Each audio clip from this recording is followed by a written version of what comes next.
Hello everyone.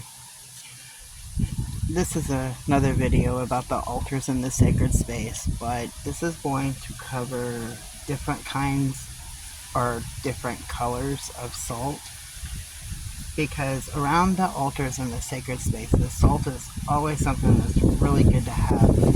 It helps purify, it helps energize, it clears away the negativity. It has so many different properties to it.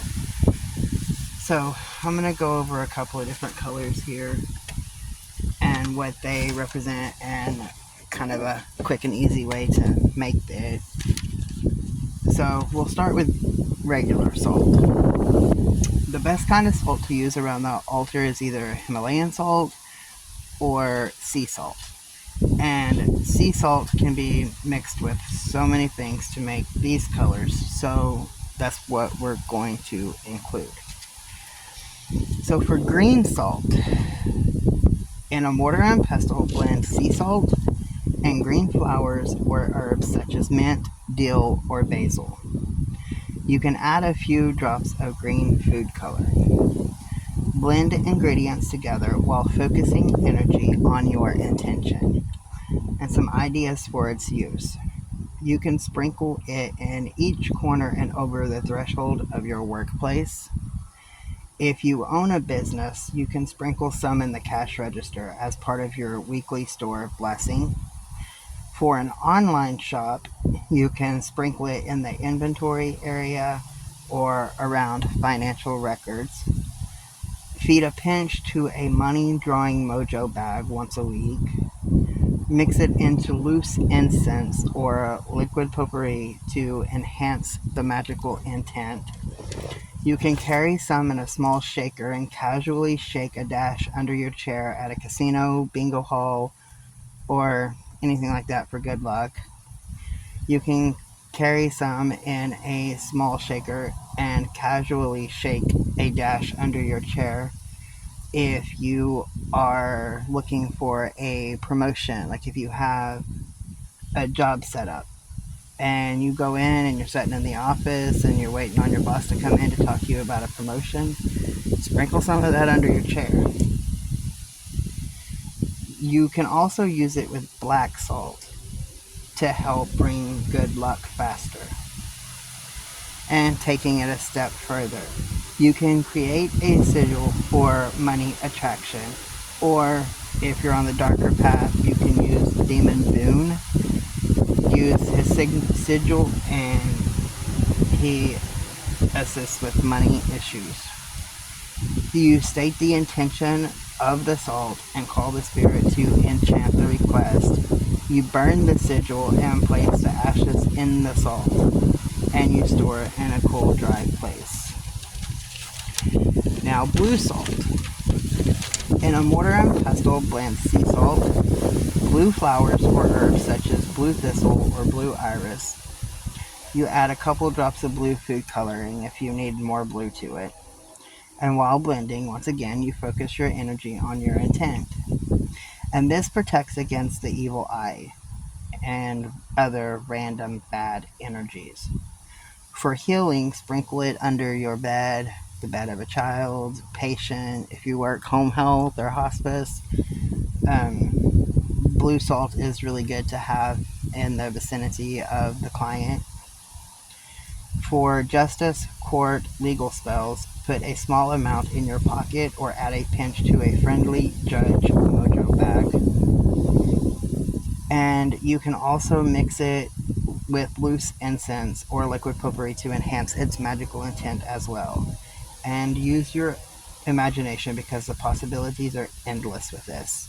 Blue does so much. Blue is like a natural healing color, and it works with vibrations, it works with physical, it works with spiritual, with emotional.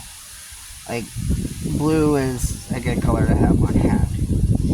And you can also use the blue salt together with black salt for reversing bad luck.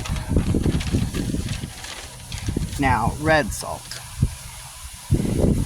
This one is used for spell work for love, romance, passion, sex, and lust.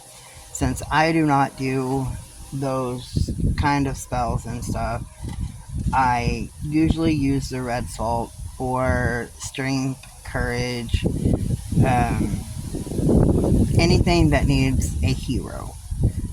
Um, like, I have lit a candle for my grandson before and added red salt to it because he was kind of feeling down. He didn't feel like he could, you know, get up and go play that basketball game or whatever, and he needed that little bit of courage and that little bit of strength. And before I lit the candle, I had him pinch up the red salt and sprinkle it on the inside of the candle, and then I lit it, and it worked.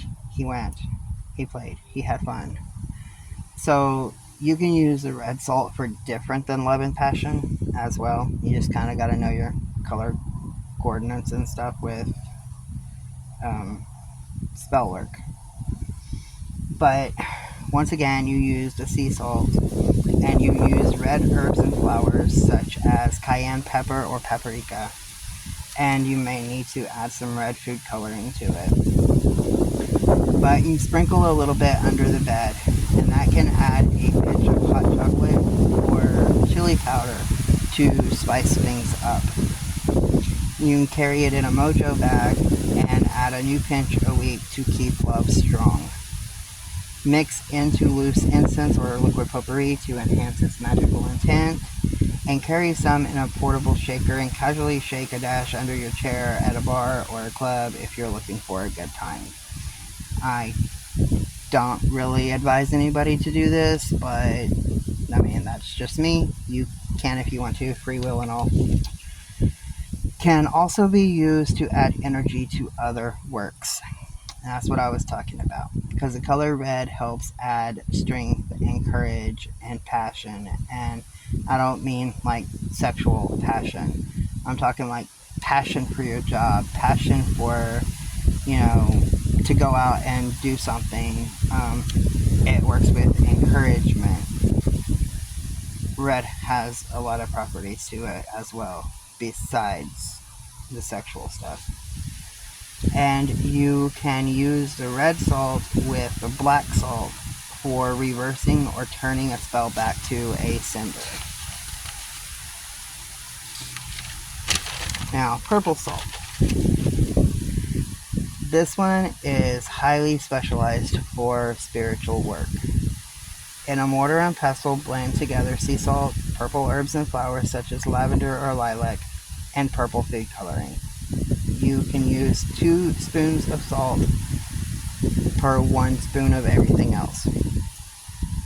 And then you imagine your intent of why you are using this salt as you place the energies into the blend. Store it in a cool, dry place. I didn't list everything on here as to what the color purple would help with, because it is focused on the spiritual, and I'm not going into different religions and what the spirituality part of that is on each one, but you can figure it out. I know a Christian that has like one of those little sand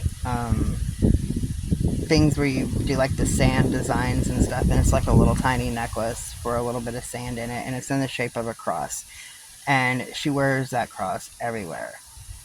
I've seen purple being put into pentagram shapes on altars, pentacles. I've seen the Ankh that way. I've seen Ra's eye done in purple. So there's a lot of different traditions of paths out there that purple works with spirituality. And it also works with meditation and calming. And then black salt. I have a couple of different things here for the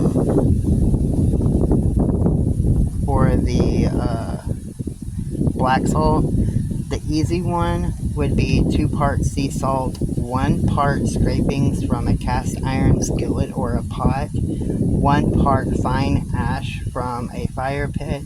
Ritual fire is best, but you have to do, like, if you have a ritual for protection and you use those ashes, then that salt would be designed for protective salt. If you do a ritual for healing, then those ashes would be for healing. So make sure that you have plenty of labels if you do it that way.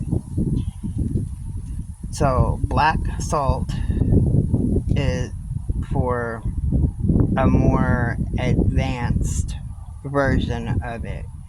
Would be sea salt, charcoal powder or a disc, black candle, rosemary, garlic powder, chili powder, crushed red pepper flakes, paprika, black pepper, and a bowl and mortar and pestle.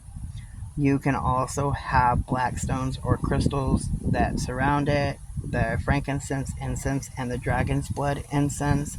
You can use those scrapings or those ashes in it as well. So basically, you cleanse your space, you start your incense because you want your incense to be going through the whole process. You light your black candle.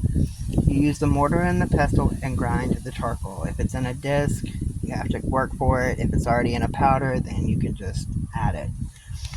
Mixing counterclockwise, mix the charcoal into the salt. Transfer it into a jar. In another jar, mix the other ingredients. As needed, use 2 spoons black salt and 1 spoon of other mixture to sprinkle around for protection or in spell work. And then another one about black salt. If you buy the black salt, which there's nothing wrong with buying it, I buy it a lot myself. If you bought the black salt, you can still personalize it. If you work with a specific ancestor, guide, or demon, then you can draw the sigil on a paper and add it to the container of salt. Keep that there. Just add that sigil to the salt jar.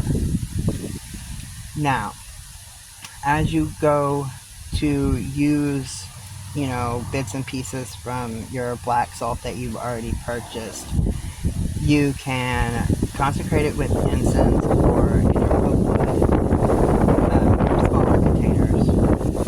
You ask your guide to enchant the salt for your purpose, and then you can also put on another piece of paper the same sigil that you have within the jar, or you can add a different one depending on what you are working towards, and burn that sigil and add the ashes to the little smaller containers of salt.